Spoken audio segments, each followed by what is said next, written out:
जिला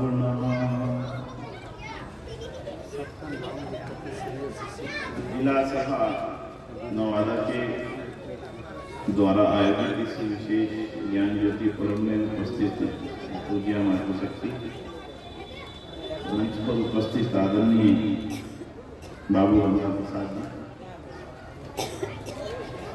जिनका आशीर्वाद बिहार को लंबे समय से है और मुझे लगता है कि कभी कभी हमें भी गौरव होता है कि हमने तो खैर ऋषि जान को देखा नहीं, लेकिन वो ऐसे हैं जिनके पूर्वजों ने ऋषि जान के दर्शन किए थे, तो ऐसा लगता है कि हम भी उनके दर्शन कर रहे हैं माध्यम से।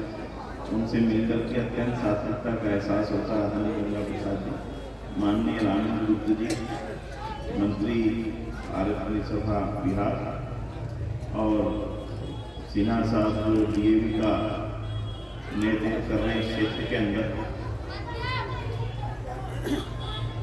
और हमारे डीएवी अपने आप में इस क्षेत्र में आर्य समाज को मजबूत रखने के लिए एक समझता हूँ कि प्राण शक्ति है। और आज डॉक्टर पूनम सूरी जी के नेतृत्व में जिस प्रकार से डीएवी और आर्य समाज का संबंध बढ़ रहा है, उसको बढ़ाने में जिन महानुभावों का योगदान है उनमें आपकी महत्वपूर्ण जिम्मेदारी भी है। और मैं समझता हूँ कि आपकी खुद की इच्छा भी है कि आपका काम आर्य समाज का हमारे माध्यम से काम बढ़ सके। उपस्थित सिन्हा साहब और विद्वत मंडल में आदरणीय जोलो जी का नाम आप सभी ने सुना होगा, मैं उनके बारे में क्या बोलूं। आज के समय में जहां हमें लगता है कि विद्वान इस समय समाप्त हो गए, वहीं एक आशा भी हमें दिखती है कि जिनके मन में शब्दों में हर प्रकार से आर्य समाज का कण बैठा हुआ है, वो आज हमारे मंच की शोभा बढ़ा रहे हैं। आदरणीय डॉक्टर जोगेंद्र कुमार शास्त्री जी, और जो बेटियां मंत्र पाठ कर रही थी, उन बेटियों को जिन्होंने तैयार किया, और तैयार ऐसे नहीं होती बेटियां, सारा जीवन दान कर देना पड़ता है। ये सरल चीज नहीं है, सरल काम नहीं है। उसके लिए अपना पूरा जीवन जिन्होंने दान किया, आदरणीय डॉक्टर पीटी विमर्शनी जी यहाँ पर उपस्थित हैं, सभी का स्वागत करते हुए आपका अभिनंदन करता हूँ, धन्यवाद करता हूँ हमारे राजा जी का, जिन्होंने इस कार्यक्रम को आयोजित किया और हम सबको यहाँ पर बैठने का अवसर दिया। आर्यविद्या का शिविर भी लगा था, उसमें से भी कुछ बच्चे यहाँ पर बैठे हैं। अगर वो आगे आना चाहें तो आगे आ जाए, जो बच्चे हैं ना आगे आ जाए। और मेरा भी आप सबसे एक आग्रह रहेगा कि अगर हम आर्य समाज को आने वाले समय में आगे ले जाना चाहते हैं तो ये छोटा छोटा परिवर्तन कर दो। बच्चों को आगे ही बैठाना, हम पीछे बैठे बैठे हमने बहुत सुन लिया, इतना सुन लिया जिसकी कोई सीमा नहीं। अब जिनको सुनाने की बारी है, बेटे इधर आ जाओ, शाबाश, इधर आ, ये तू कुर्सियां रखे, शाबाश, आगे बैठे, बेटे चेयर रखिए ना, इधर आ जाओ। ये देखो, अभी तक लग रहा था हम बुजुर्ग बैठे, अभी लगने लगा कितने सारे नौजवान ने, ना जाने एक नौजवान भी अपने जीवन में ऋषि जान की बात को पकड़ जाए तो ना जाने कितने बड़े परिवर्तन का कारण बन सकता है। इसलिए इस समय अपना सारा ध्यान, सारा फोकस, हर चीज, सारी बातें छोड़ करके, हर बातें भुला करके सारा का सारा फोकस हमें नौजवान साथियों, युवाओं पे करना चाहिए। तो इसलिए युवाओं के लिए एक बार तालियां बजा के इनका अभिनंदन करें और इधर बेटियां जो बैठी हैं इनका अभिनंदन करें। तो जिन्होंने शिविर लगाया उनका भी आभार। पुस्तक लिखी गई बिहार में आर्य समाज का पदार्पण, ना जाने बिहार के रूप में कोई ना कोई आकर्षण था जो ऋषि जान 9 से ज्यादा बार पहले आ चुके थे। भी आर्य समाज की जब स्थापना हुई बिहार में, उससे पहले 9 बार आना हो चुका था बिहार में। क्या क्या देख के आए, किनको देख कर के आए, कौन बुलाने वाले थे, कितना आकर्षण बुलाने वालों में था, और क्या इस क्षेत्र का आकर्षण था जो ऋषि जान इतनी साधनहीनता के समय में लगातार बिहार की भूमि पर आते थे। और उसका प्रभाव यह हुआ कि बिहार के अंदर एक नई चेतना जगी। उस नई चेतना के कारण से बिहार के अंदर क्रांतिकारियों की फौज भी खड़ी हुई। आज अगर हम ये कहें कि बिहार के क्रांतिकारियों ने देश की आजादी में बहुत बड़ा योगदान दिया था, ये कह देने से बात पूरी होती नहीं। उन क्रांतिकारियों के मनों को, बुद्धि को बदला किसने था, किस विचारधारा ने बदला था, इसकी चर्चा कभी होती नहीं। हम ये नाम से कह देते हैं भगत सिंह ने देश की आजादी में फांसी की सजा खाई, रामप्रसाद बिस्मिल फांसी के फंदे पे तख्त पे चढ़ गए, मदन लाल ढींगरा, शहीद उधम सिंह, भाई परमानंद, लाला लाजपत राय, इनकी चर्चा होती है, आमतौर पर होती है। हम कभी भी बारीकी से बैठ कर के ये सोचने को तैयार नहीं कि भाई इनके मन में इतना ज्यादा चेतना भरने वाली जागृति की किरण थी कौन सी कि अपनी सारी जवानी भूल करके, अपने जीवन के सारे सुख भूल करके व्यक्ति केवल एक ही मन पर चढ़ पड़ा कि मुझे अब ये देश आजाद कराना, मुझे चाहे फांसी पे चढ़ना पड़े। सरल है क्या? आराम से 5 मिनट आंखें बंद करके बैठ करके सोचना कि कोई मुझे कहे कि अगर मैंने बिहार को अब बहुत बड़े जो समस्याएं बिहार के सामने, देश के सामने हैं, इनको समाप्त करने के लिए फांसी के तख्ते पर चढ़ूंगा तो देश में जागृति आएगी। हमने से कितने लोग इस बात के लिए अपने मन को तैयार कर पाएंगे? कल्पना करके देखना, क्या आसान काम था? हम बड़े मंचों में लगातार कहते जा रहे हैं हमारे देश में फांसी के तख्ते पर चढ़ गए। दोनों तरफ से देखने को मैं कभी कभी 2 चित्र दिखाता हूं। माता जी बैठी है यहाँ पर, मुझे मालूम नहीं है, नाम भी मालूम नहीं है। ऐसी ही माता थी विद्यावती, भगत सिंह की माता। भगत सिंह जी फांसी के तख्ते पे चढ़ रहे हैं। दुख तो होना, किसको दुख ना था? सारे देश को दुख था। लेकिन माता को भगत सिंह कह रहे हैं, माता रो मत देना। लोग ये ना कहें कि वीर भगत सिंह फांसी पे चढ़ रहा था और उसकी माता को दुख हो रहा था। ये मत कर देना, वीर की माता हो तो मैं समझता कितना दिलों पे हाथ पत्थर रखा होगा कि अपने बेटे को अपने सामने फांसी पे चढ़ता हुआ देख करके कितना में दिल चाहिए अपना। कल्पना करना बंधुओं, एक प्रकार रामप्रसाद बिस्मिल की घटनाएं सुन लीजिए, सुनते चलाइए। आदमी की घटनाएं सुनाने नहीं बैठा, केवल एक जगह पर पहुंचना चाहता हूं नौजवानों के सामने। थोड़ी देर के लिए आराम से सोचना उनके अंदर ये वीरता के भाव भरने का कारण क्या है। तो आज धैर्य से आज समझ करके जाना, ये देश ना तो आजाद होता, इस देश से ना कभी अंग्रेजों का शासन खत्म होता।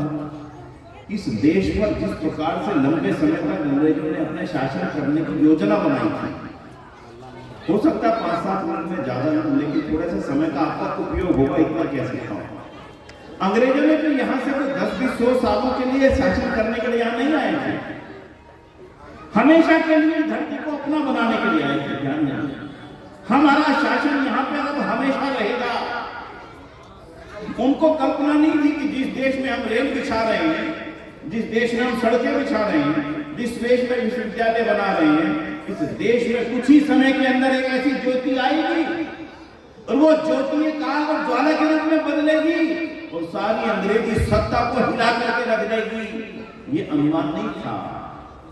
अगर अनुमान होता तो बहुत बड़ा जो इतना इंफ्रास्ट्रक्चर शब्द बोलता हूं मैं इसको, जो भारत के अंदर खड़ा किया गया था, शायद वो खड़ा ना करते। उनका काम तो लूटना था।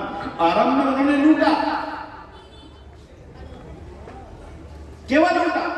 बाद में उनको लगा अरे हम लूटते हैं और यहाँ के लोगों को क्यों फर्क ही नहीं पड़ता। तो इस देश पे तो हमेशा के लिए शासन करना चाहिए। इतनी उर्वरा भूमि, जब छोटा छोटा मॉरिशस जैसे टापू के ऊपर, तो इतने समुद्र के अंदर है, दिल्ली से भी छोटी सी जगह पर उस देश पर गन्ना उगता था। उसके लिए अंग्रेजों ने अपनी सारी शक्ति लगाकर उस पर कब्जा किया और उससे 200-500 हजार गुना बड़ा है भारत भूमि, तो उनके लिए सोने की भूमि थी, क्यों ना इस पर कब्जा करते बने किया। फिर उनको लगा अगर लंबे समय तक शासन करना है तो इनका एक ही तरीका होगा कि केवल फौज से शासन नहीं होगा, फौज के साथ में पोप को भी यहाँ पर लाए, पोप भी यहाँ पर आए और हमारे भाइयों को ईसाई बनाना शुरू कर दिया गया। मैं आज की समस्या पर आ रहा हूं क्योंकि अगर हम केवल इतिहास को दोहराते रहे तो हमारा भविष्य खराब हो जाएगा। इतिहास केवल इसलिए याद करना चाहिए ताकि भविष्य बचाया जा सके। सुनना ध्यान से, उन्होंने क्या शुरू किया कि भारत की जनता को ईसाई बनाया जाए, ईसाई की शरण में ले जाया जाए। महाभारत ग्रंथ बदल दिए गए, रामायण ग्रंथों के अंदर मिलावट कर दी गई, वेदों के गलत अर्थ बना दिए गए। जब ये अपना वेद पढ़ेंगे इनको अपने आप शर्म आने लगेगी, अपने वेद छोड़ बैठेंगे। जब ये अपनी कुरान पढ़ेंगे, इनको अपने आप शर्म आने लगेगी, कुरान छोड़ बैठेंगे तो फिर इनको बाइबल की शरण में आना ही पड़ेगा। और ये षड्यंत्र छोटा नहीं था। अगर आज से 200 साल पहले इस देश के अंदर बहुत बड़ी बड़ी चर्च बनना शुरू हुई थी, बिहार के अंदर भी बहुत पुरानी चर्च है, छोटी नहीं।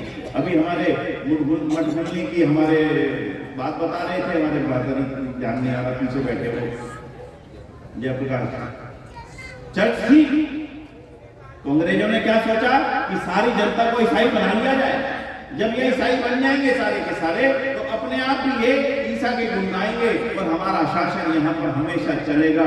उनको नहीं मालूम था गुजरात से कैसा ऋषि आएगा, जिसकी एक छोटी सी किरण एक आंधी के रूप में, तूफान के रूप में, आग के रूप में ऐसी फैलेगी, हर आदमी को जला देने का काम करेगी। अरे हिंदू तुम कहाँ जा रहे हो, ये तो तुम्हारा देश था।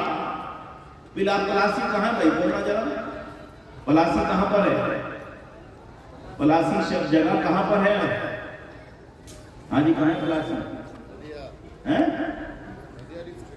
बिहार में है ना, बिहार में है ना। आपको मालूम है पलासी का अंदर एक युद्ध हुआ था, किसको याद है पलासी का युद्ध? एक आधा किसी को याद है कि पलासी के अंदर युद्ध हुआ था? हाँ बेटी, आपने इतिहास पढ़ा है, पलासी का युद्ध सुना है? सुना देता हूं, सुन लीजिएगा। आज इतिहास के साथ में वर्तमान की चर्चा समझ के जाना। हमारे देश पर मुगलों का शासन था। अंग्रेज आए, सोचा अरे इन मुगलों को हटाकर अपना शासन किया जाए। जब इतना लूटा जा चुका था, समझना ध्यान से, आपका देश कितना महान था, इतना महान था, 200, 250, 300 सालों तक लगातार लूटता रहा।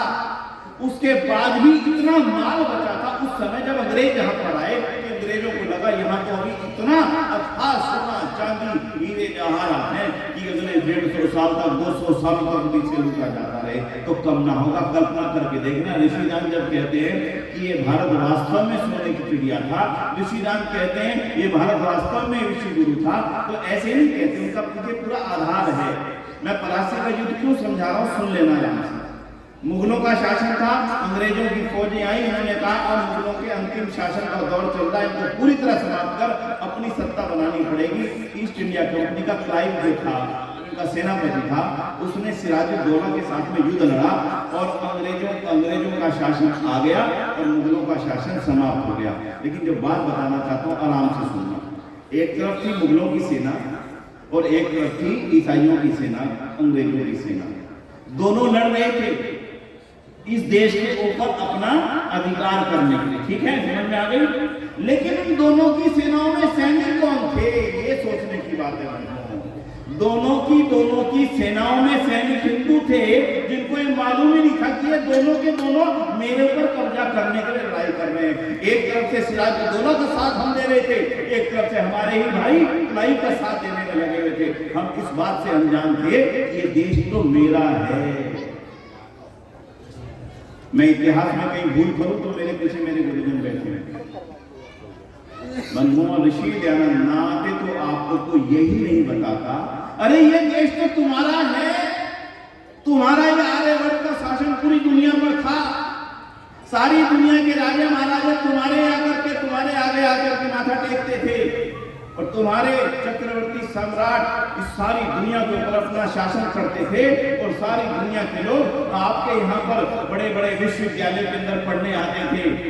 और ये देश तुम्हारी ही भूलों के कारण से ऐसा बन गया कि आप दरिद्र हो गए और जिनके ऊपर आप कभी शासन करते थे, आज वो ही आपके ऊपर शासन कर रहे हैं। हमको ये बताने वाला आधुनिक काल में अगर भारत के अंदर कोई ऋषि हुआ तो उसका नाम ऋषि दयानंद सरस्वती के अतिरिक्त कोई है ही नहीं। यही ऋषि दयानंद की सबसे बड़ी चेतना का कारण था। उन्होंने हमें बना दिया।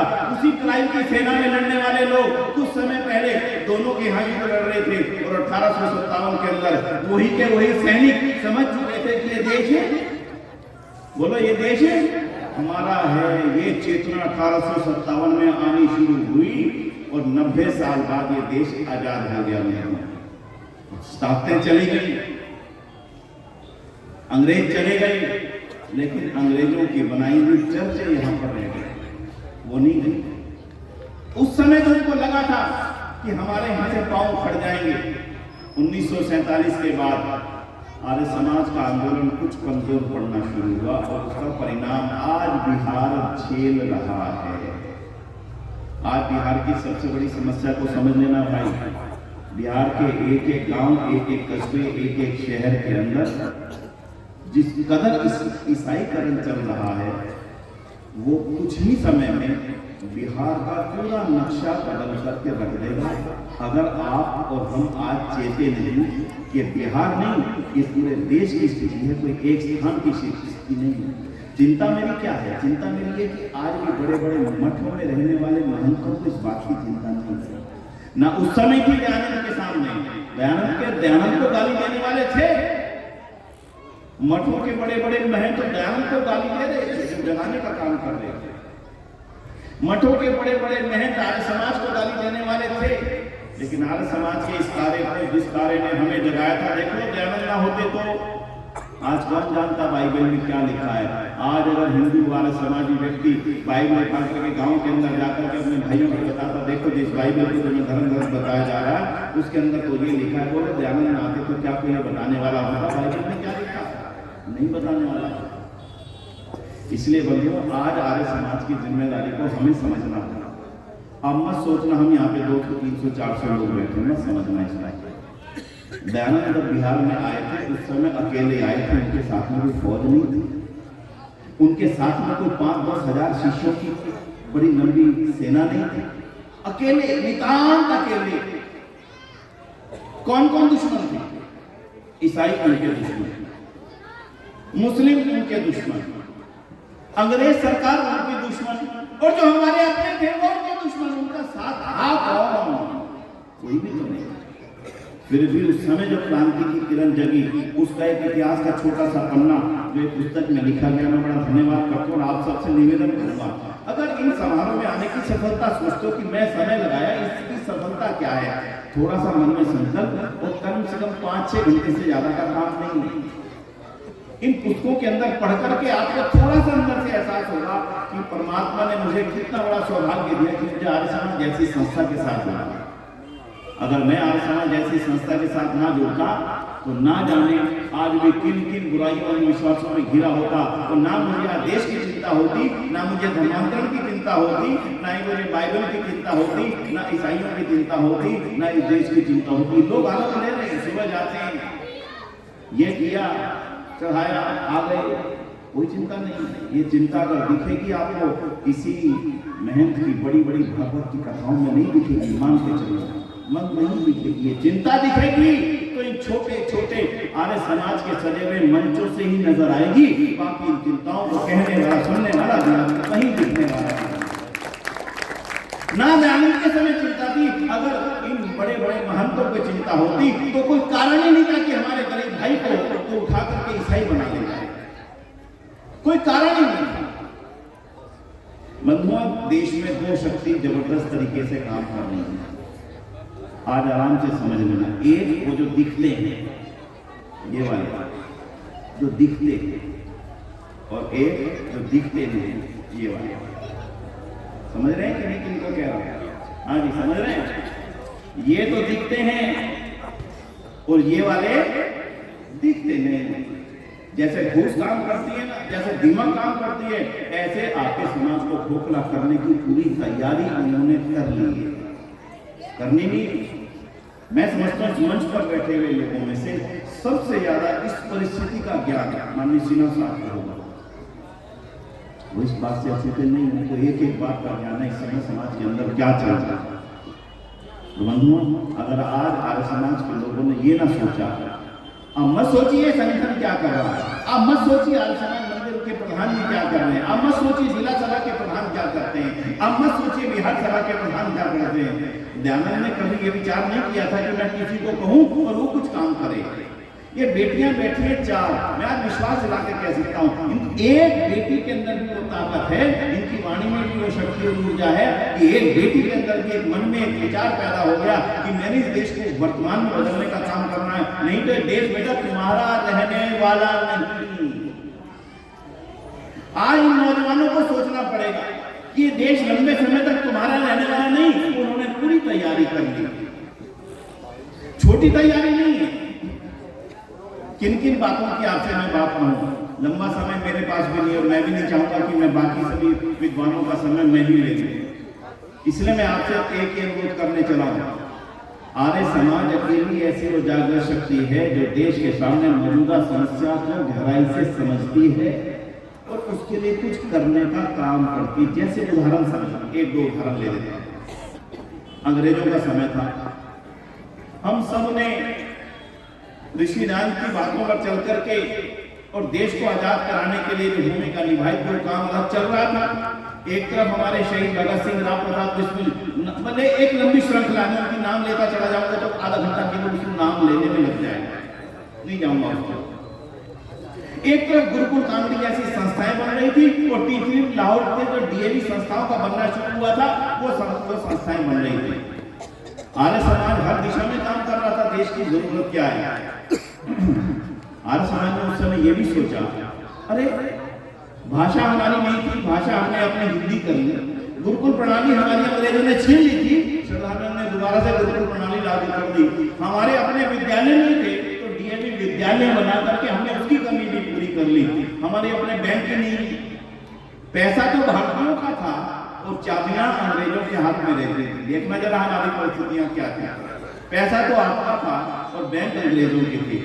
ये भी सोचा आर्य समाज ने ही था कि अगर पैसा भारतीयों का है तो चाबियां भी बोलो किसकी होनी चाहिए, हमारी होनी चाहिए। और उसी आर्य समाज लाहौर के अंदर जहां पर डीएवी पहला खुला था, वहीं पर पहला स्वदेशी पूंजी का बैंक खोला गया।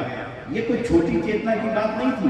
उस समय ये सोचना, 150 साल पहले ये सोचना कि हमारा अपना बैंक होना चाहिए, जब खाने के लिए डाले थे भारतीयों के पेट के लिए, उस समय हम ये सोच रहे थे कि आर्य समाज ने ये सोचा आर्य समाज का अपना बैंक होना चाहिए। कौन सा बैंक खोला मालूम है किसी को? आर्य समाज ने कौन सा बैंक खोला था?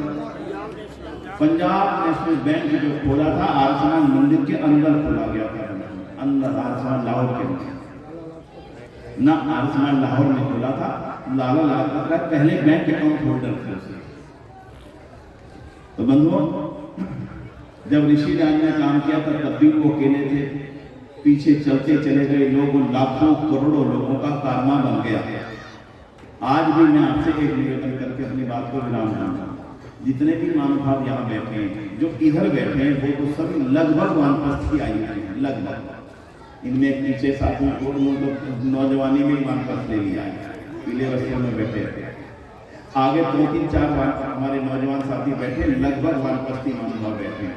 अब आप घर में ना बैठे, जितना जीवन का समय बचा है उतने समय में अपने सुबह उठ करके किसी 1 या 2 गांव में जाकर के बैठे, सुबह लेकर के शाम तक वहां लोगों से मिलने का काम करें। जिस प्रकार से घुन ने हमारे एक गांव, एक शहर को अपने काबू में ले लिया है, अगर हम उठ करके आज अपने घरों से ना निकले, कल हम अपने घरों से निकलने लायक रह ही नहीं जाएंगे,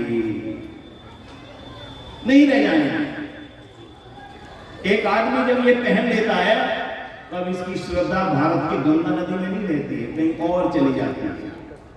और जब तो ये पहन लेता है, उसकी श्रद्धा बनारस और हरिद्वार में नहीं रहती, उसकी श्रद्धा किसी और यरूशलेम में चली जाती है, जहां से रहती है। और जिसकी श्रद्धा इस देश की धरती से नहीं रहेगी, वो इस देश को कभी अपना समझेगा नहीं। इसलिए पहला तो मेरा एक निवेदन है, जितने भी वानप्रस्थ आयु के महानुभाव यहाँ बैठे हैं, अब आप घर में मत निकलिए, बिल्कुल मत निकलिए। सुबह खाना लेकर के निकलिए, नाश्ता करके निकलिए, एक गांव में जाइए, 10 लोगों से मिलिए, शाम को वापस आइए, आपको लगेगा कि मैं ध्यान का काम कर रहा हूं। दूसरा निवेदन, जितना साहित्य यहाँ पर है, इनमें से बहुत सारा साहित्य आपको लगेगा कि मैं अगर पढ़ूंगा तो मैं बोलने की योग्यता बना पाऊंगा। तो आपसे एक निवेदन है, जाइए और 10 मिनट, 20 मिनट, 40 मिनट गांव के लोगों के साथ में वार्तालाप कीजिए। लोग आपकी बातों के भी भूखे हैं, तो उनके पास जाते तक नहीं है।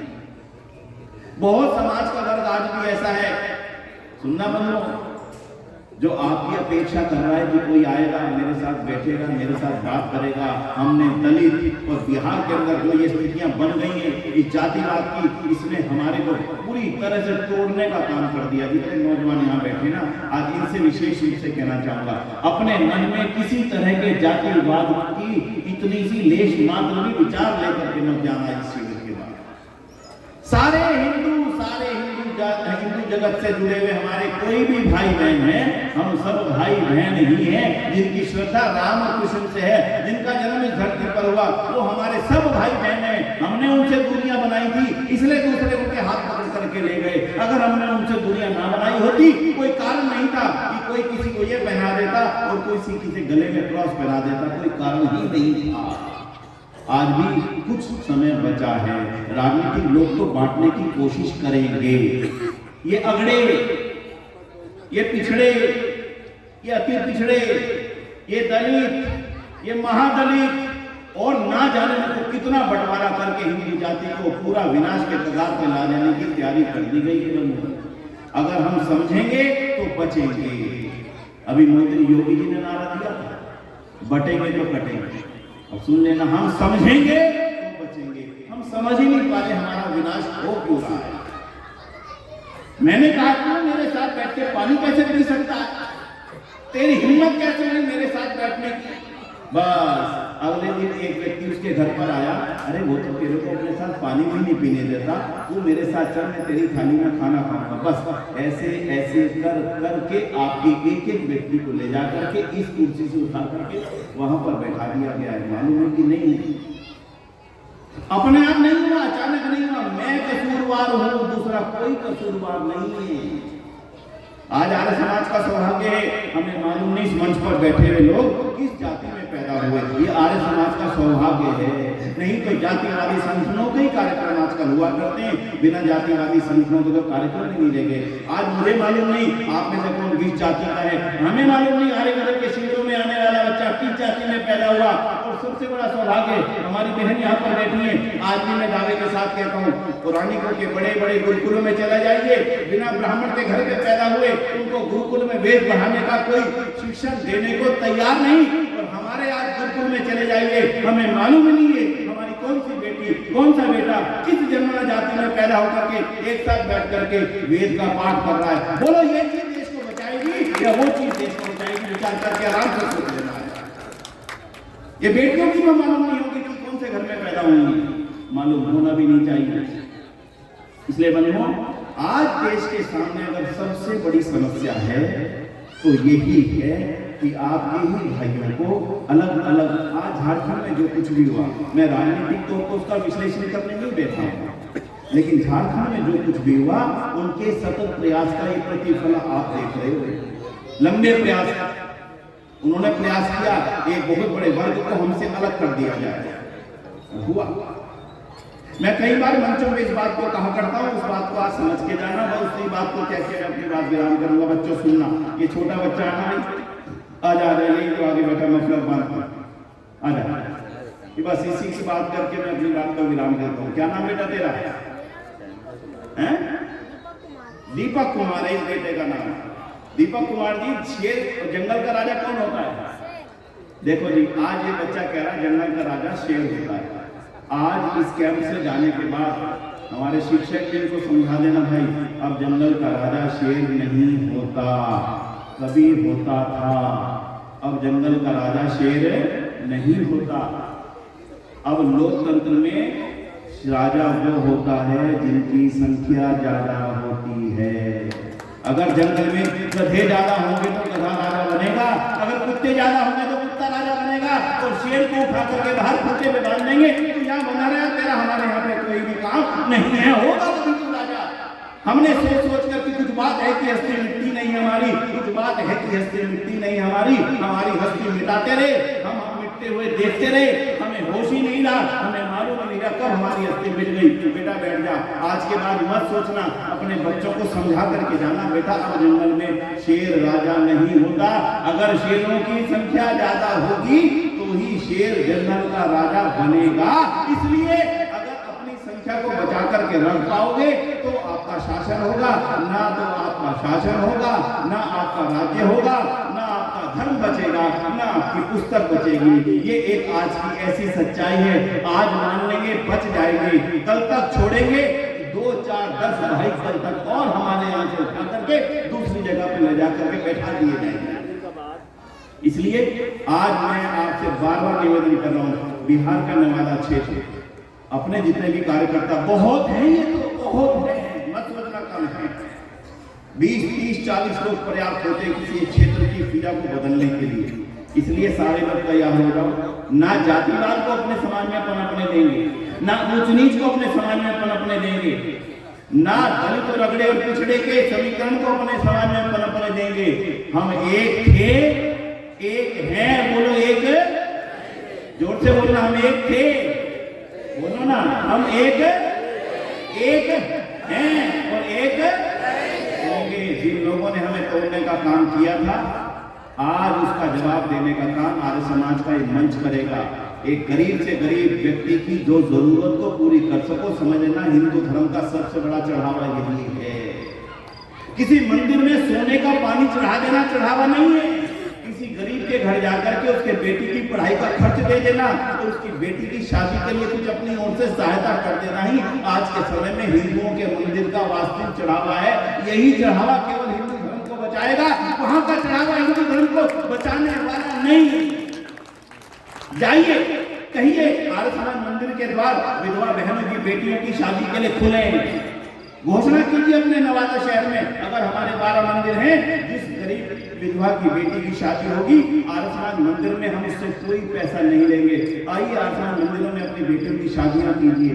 कहिए तो सही, तो बचेगा नहीं तो नारे लगाने से, पगड़ियां बांधने से, झंडे उठा करके चलने से माफ करना। अब हिंदू धर्म बचने वाला नहीं। इन्हीं शब्दों के साथ में, इन्हीं विचारों के साथ में दोबारा से निवेदन अंत में मैं दोबारा कर रहा हूँ। अगर बचाना है तो हमें काम करना होगा। आपके क्षेत्र में काम करने के लिए लंदन और अमेरिका से लोग आने वाले नहीं, वो बात अलग है। उनकी चर्चों के लिए लंदन और अमेरिका से लोग आ रहे हैं, पैसा आ रहा है आपको बदल देने के लिए। आपका क्षेत्र है तो रक्षा की जिम्मेदारी आपकी है।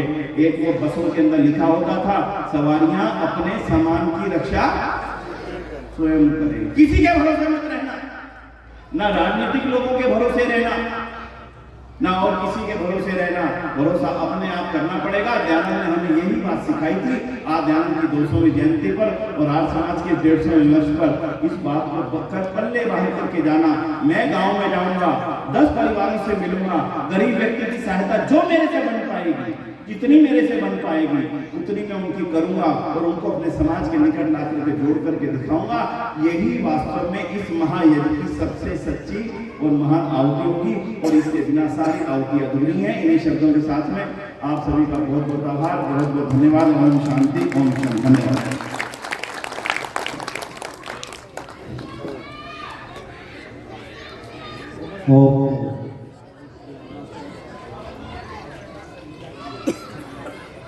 बहुत ही सुंदर मार्गदर्शन